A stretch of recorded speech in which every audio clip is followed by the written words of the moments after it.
So, how to detach, not from just people, but from the pressure, the weight of always being on, and the part of our identity that keeps us in survival mode. If you've been feeling drained, stuck, or like you're carrying too much, this episode is your permission slip to just let go. Because detachment isn't about being cold or distant.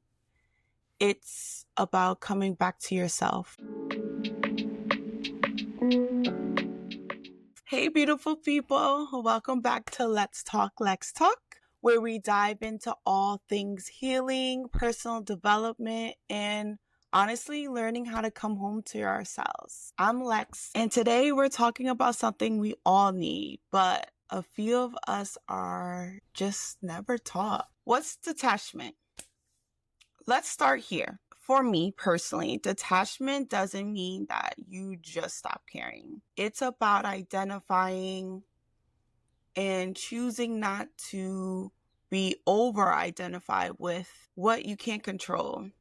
It's giving yourself permission to protect your energy, your time, and your space. And most importantly, your emotional well-being. So it's so easy to constantly show up fixing things or being that strong one that makes us a better person. But sometimes the most powerful move is to pause, to breathe, and to say, this doesn't belong to me. Detachment isn't disconnection, it's more of a protection. It's a way for us to really stay in our power while still being present. It always feels, for me, strange. But in a way, detachment is also about caring in a way that doesn't cause you yourself. And if we're focused on coming home to ourselves, this is vital. So from a personal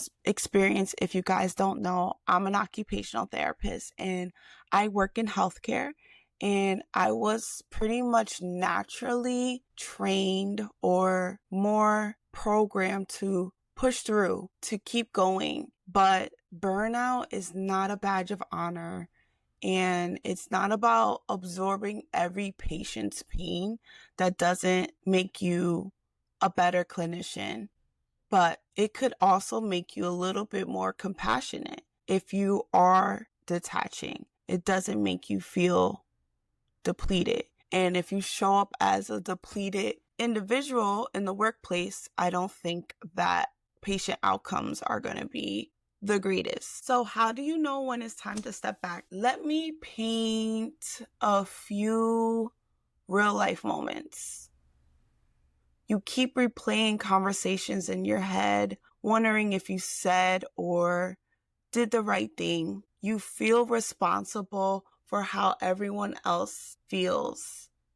Or you say yes even when your body is saying, please, no, this is not for you right now. You feel guilty for resting, like you haven't earned it. Or you notice yourself being overly affected by someone else's mood or their energy. And for me, these are signs of emotional burnout. And they are not signs that you're failing. These are signs that you've been carrying way too much for too long.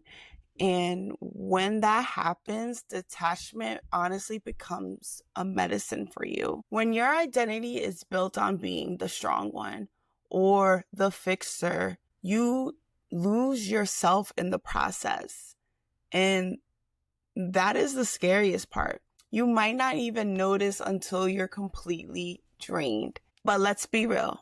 A lot of us weren't taught how to emotionally detach in healthy ways without being cold or labeled as an inconsiderate person. We either stay too long or we shut down completely. But there's another way we can move more lovingly.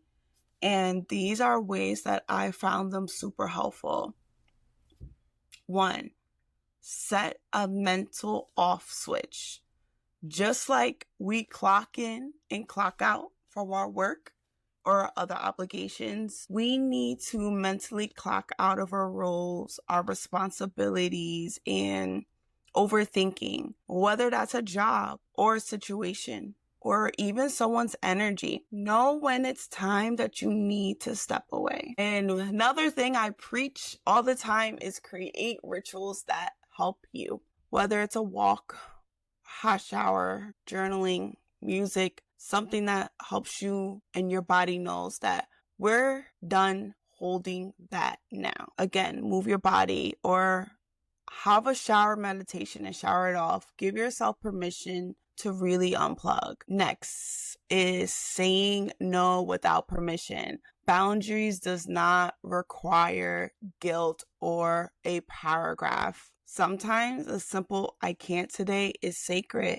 and boundaries is a form of self-respect, not rejection. Feel what you feel it, and then release. Suppression and suppressing emotions isn't detachment. Neither does it need to dwell in them forever. So please let those feelings come through. Let them pass through in waves. Cry, move, scream it out if you need to, but then let it go. You may need to continuously keep letting them go, but please do that without judgment. Reconnect with yourself. You are more than what you do. You are a person. You are more than what you give. You are more than what you're trying to save. You're more than a title. You're more than those relationships. You are more than those responsibilities. Always reconnect back home to yourself. Detachment is really about coming home to yourself, and that's what allows you to stay soft and open without being consumed. So you may be wondering, what happens when you finally let go? And that is literally the stage I am in this current present day.